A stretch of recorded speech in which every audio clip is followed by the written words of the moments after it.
Hi, this is Jacob with registrycleanersreview.com, and today we're going to be taking a look at PC Health Advisor. Now, PC Health Advisor is one of our top picks. It's a very easy to use registry cleaner, and it has several other tools that come with it, unlike, let's say, Registry Booster, which is a registry cleaning program we really like. However, it only has registry cleaning, and that's it. Well, with PC Health Advisor, not only do you get registry cleaning, but you also get a quick malware scanner, process manager, startup manager, the ability to defrag your computer very easily, manage restore points, and several other features that are really needed to help you get the most out of your computer. Now, one of the first things you can do is just go ahead and hit the scan button. It's going to be right on the home page, and this is what you're going to do to actually clean the registry out. You'll just hit start scan.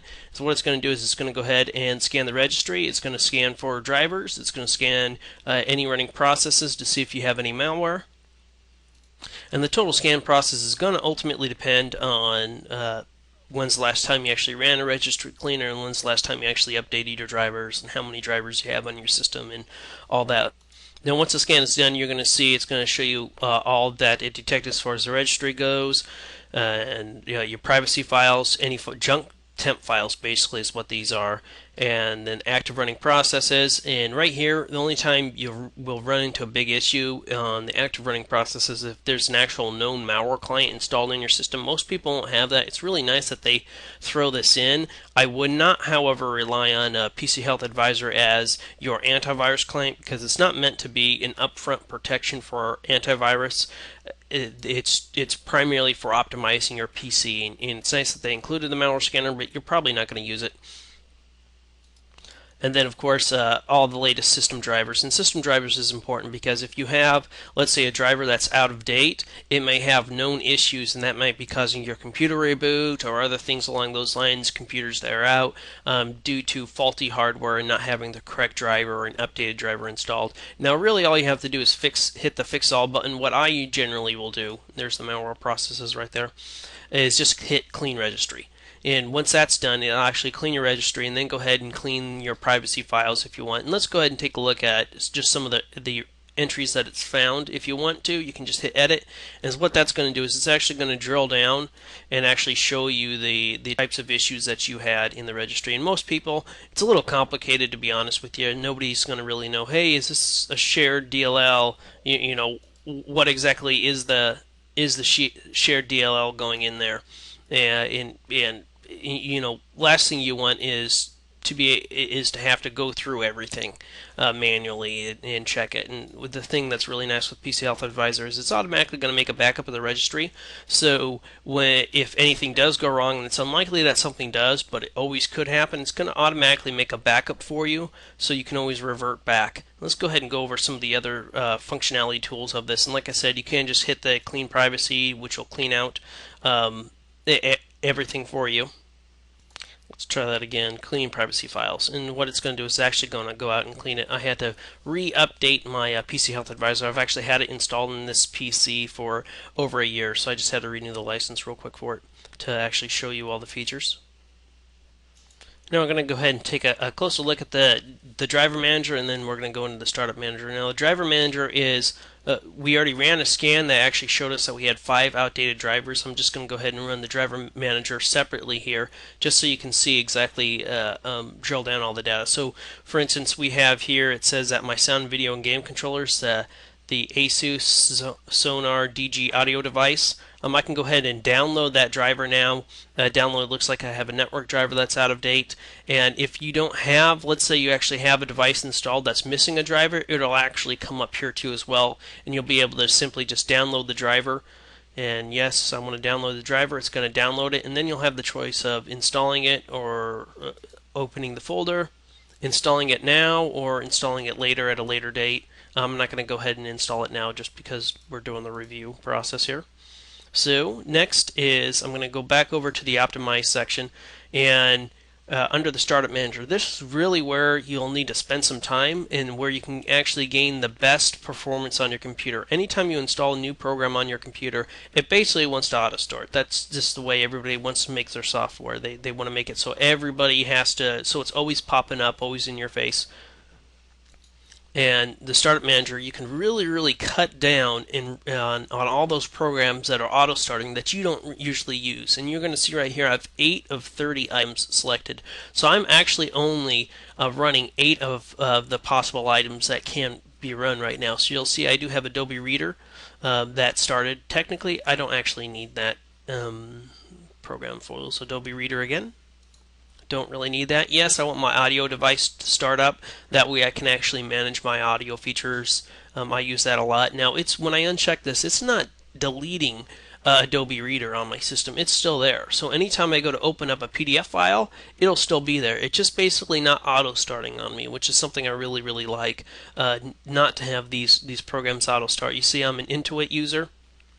I uncheck the Intuit box. I use a Power DVD. I have that unchecked. And some of these, you don't want to uncheck everything, but uncheck the programs that you know you don't want to auto start, and if you know what they relate to. So here's QuickCam.exe from Logitech. That's going to be my web device, webcam, I should say. And going through this list, a lot of these you'll be able to recognize them. If you cannot recognize it, is what you can do is simply Google or do a search for the end process, but oftentimes you'll be able to see, like in the folder path, this says Novastar. This is my backup software.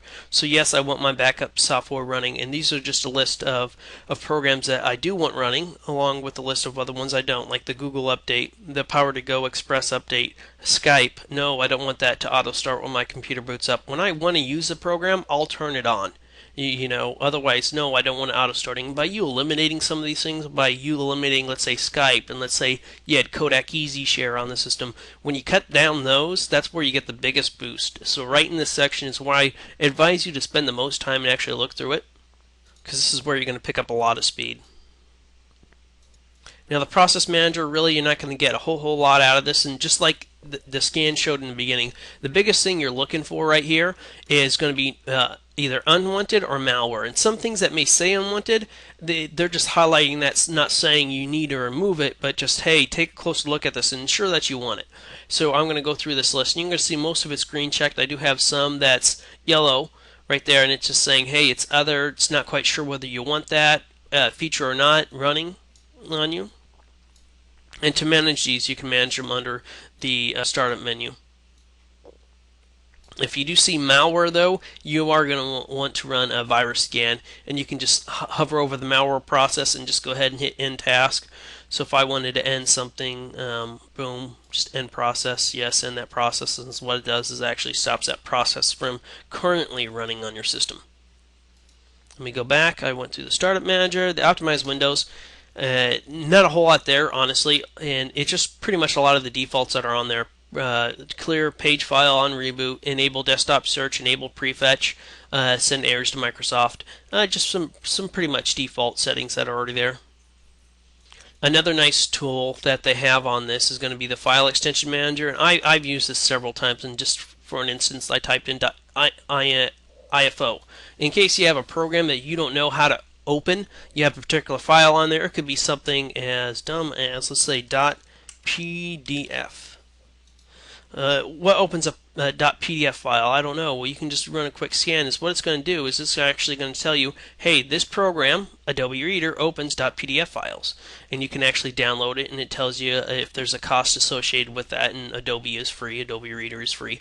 So just doing that for file extensions is pretty cool, and I'm glad they actually have that in there. It's just one of those nice little programs for you that you get to use. Now back over to the home menu, you do have the defrag option. It's also under the disk menu. And defrag, in case you don't know what defrag is, it basically, you have your hard drive and data on that hard drive. Let's say you have a particular video file, right? And we'll call it video 1. It's going to be all over on your computer. So it might be, part of it might be here, part of it might be here, and it's not basically in a centralized location. So as your disk spins around the drive, it has to go to all these different sections to access that file. Whereas what a defragmentation is going to do is, when you defrag your system, it's going to put it all in a row, so all that file is in one location. It basically helps speed up access time of that file. You're not going to get a huge boost in performance, but overall, a slight boost, and all these little small things help to add up over time. Here you also have a duplicate finder, which is going to help you find any duplicate files on your system. Let's say you have pictures on your computer. Well, you might end up having actually like 5 or 6 copies of that same picture, and by removing some of those pictures, you can really free up space, especially if it's music or video, things along those along those lines. You also have the clean temporary files under disk and the clear recent history, which is going to be the same thing under when you do the normal scan. Those things will be there. Those are those junk temp files that you'll be able to remove. And then lastly, you have the restore point manager, which is nice. You can always restore or manage your restore points in Windows anyways, but it's really cool that they included this in here. So is what I can do is I can go through this and look, hey, here's one from today of PC Health Advisor. It's a backup that they made, a system restore point. Before it actually did any repairs on my system, it made a restore point just in case anything went wrong. And from here is what you're able to do is you can actually create a new restore point on your system, or you can actually restore your computer to an earlier time or remove that restore point. And the system manager, in case you do not know, it basically allows you, think of it as almost going back in time. So let's say today is 12/20/2012 and my computer completely crashed. It has virus infection on it and all this other stuff, and it's just not working right. Or I installed a Windows update and my computer just hasn't been working right since. So what I can do is I can go to this date and say, okay, I'm going to go back to 2/18/2012 and restore my computer to this time.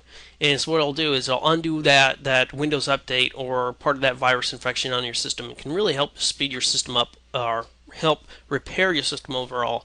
So overall, our rating for PC Health Advisors from registrycleanersreview.com is 2 thumbs up. It's a really good product for what you get. It's one of the better registry cleaners out there. It's on our top 5 list. I highly recommend it. The other ones that we recommend are going to be Registry Booster, System Mechanic, Registry Mechanic, and then JV16 Power Tools. Those are our top 5. And if you have any questions at all or want to offer your own review or comments, head on over to the registrycleanersreview.com website. You can download the product there and also offer your feedback. And we'll also have how-to videos on how to use like PC Health Advisor 2 as well. That's it. Take care.